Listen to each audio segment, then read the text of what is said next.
අද දවසේ පුතේ දුවේ ඔයාලට අද කරගෙන යන්නේ උක්තයට ගැලපෙන ක්‍රියාපද අනාගත කාලයෙන් කරන්නේ කොහොමද කියලා. අනාගත කාලය ගත්තම අපි දෙමළ භාෂාවෙන් කතා කරනවා එදිරි කිය. එදිරි කාලම්. එදිරි කාලම් කියලා කියන්නේ අනාගත කාලය. අපි කාලවල තුනක් තියෙනවා. ඉරන්ද කාලම්, නිහල් කාලම්, එදිරි කාලම් කියලා කාල තුනක් තියෙනවා. අතීත කාල, වර්තමාන කාල, අනාගත කාල කියලා. මේ පුතේ ඔයාලට මම අනාගත කාලේ තමයි අද කතා කරන්න යන්නේ. අනාගත කාලයක් ක්‍රියාපදයක් හඳුනාගන්නේ කොහොමද කියලා අපි ඉස්සෙල්ලාම ඉගෙන ගනිමු. අනාගත කාලයේදී ක්‍රියාපදයක් හඳුනා ගන්නකොට ක්‍රියාපදයකට ව සහ ප එනවා නම් ඒක අනාගත කාල ක්‍රියාපදයක් කියලා අපි හඳුනා ගන්නවා. උදාහරණයක් ගත්තොත් සාප්පිඩු කියන්නේ කනවා. සාප්පිඩු කනවා. සාප්පිඩු කියනකොට මේ ක්‍රියාපදයේ අගට ඌ ප්‍රත්‍යය යෙදෙනවා. සාප්පිඩු කියනකොට ඌ. ආඩු කියනකොට ඌ. පාඩු කියනකොට ඌ. ඌ උච්චාරණය වෙනවා. මේ ක්‍රියාපදයේ අගට ඌ උච්චාරණය වෙනකොට අපි මේකට එකතු කරනවා ව කියන ප්‍රත්‍යය. ඌ කියන ප්‍රත්‍යය. උදාහරණයක් ගත්තම නාන් සාප්පිඩුවෙන්. නාන් සාප්පිඩුවෙන්. මම කන්නේමි. අනාගත කාලේ ගත්තම වෙන්නත් පුළුවන්, නොවෙන්නත් පුළුවන්. සාප්පිඩු කියලා ඌ ප්‍රත්‍යය යෙදුණු නිසායි වේන් කියලා ආවේ. ඒ වගේම ක්‍රියාපදයේ අග අකුරු දෙක උක්ති අනුව නිතරම වෙනස් වෙනවා. උක්තියක් කියලා ගත්තම අපි නාන් කියලා කියනවා මම. නාංගල් අපි. නී කියන්නේ නුඹ. නීංගල් ගත්තම නුඹලා කියලා හඳුන්වනවා. අවන් කියන්නේ ඔහු. අවල් කියන්නේ ඇය. අවර් කියන්නේ ගෞරවාර්ථ පදයක්. අවර් ගත්තම ස්ත්‍රීලිංග පුරුෂලිංග ભેදයක් නැහැ. අවර කියන්නේ ගෞරවාර්ථ පදයක් නිසා පිරිමි කෙනෙකුටත් ගැහැණු කෙනෙකුටත් භාවිතා කරන්න පුළුවන්. අම්මට තාත්තට භාවිතා කරන්න පුළුවන්.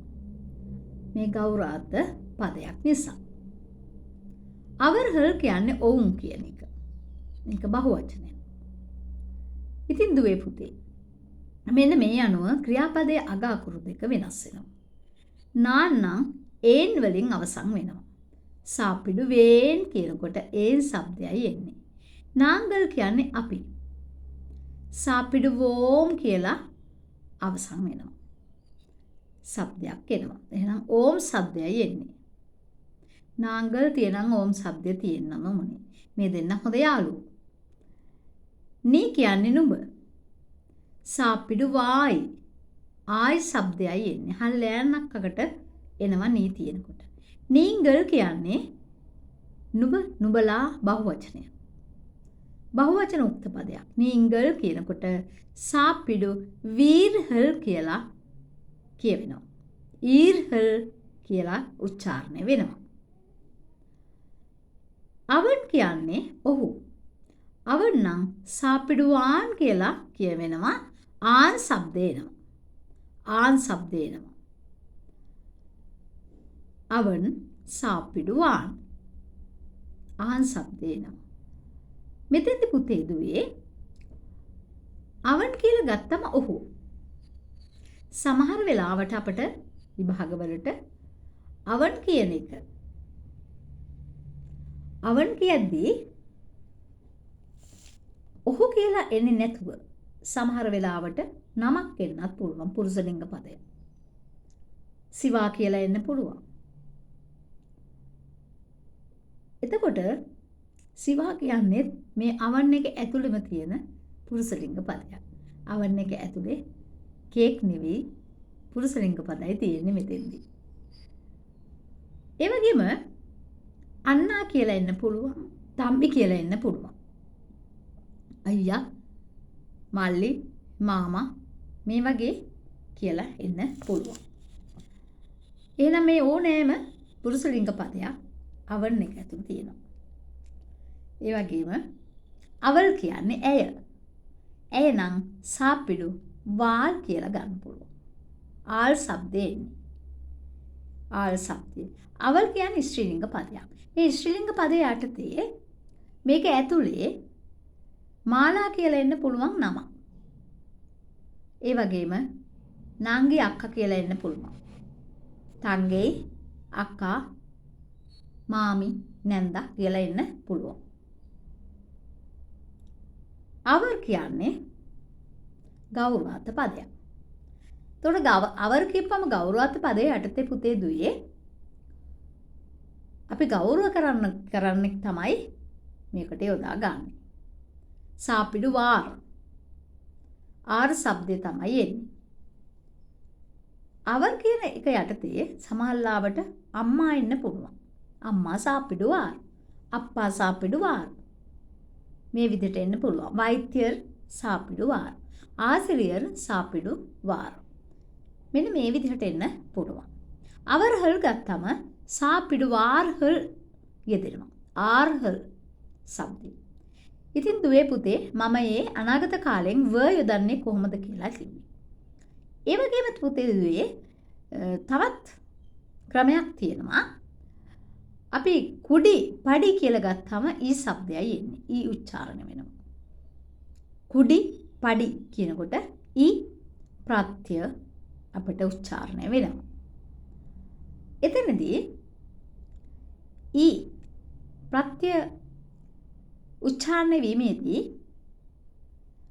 අපි අනාගත කාලයේ ක්‍රියාපදයට ප එකතු වෙනවා. කුඩි. ඒකත් නාංග නැත්නම් මේ උක්ත පදයන් අනුව ක්‍රියාපදයේ අග අකුරු දෙක වෙනස් වෙනවා. නාන් කුඩි පේන්, නාංගල් කුඩි පෝම්. நீ குடிப்பாய், நீங்கள் குடிப்பீர்கள். அவன் குடிப்பான், அவள் குடிப்பாள். அவர் குடிப்பார், அவர்கள் குடிப்பார்கள். මේ විදිහට අපිට උක්තියට ගැලපෙන ක්‍රියාපද යොදන්න පුළුවන් අනාගත කාලේ. මම මේ උසස් ගණයේ ටික තමයි කියලා දුන්නේ. උයර්තිනේ වලින් කියලා දුන්නේ. දුවේ පුතේ ඔයාලා මේ පාඩම හොඳට අහුම්කම් දීලා හොඳින් ඉගෙන ගන්න. subscribe වෙන්න. යොදලා like එකකුත් දාන්න. වණක්කම්.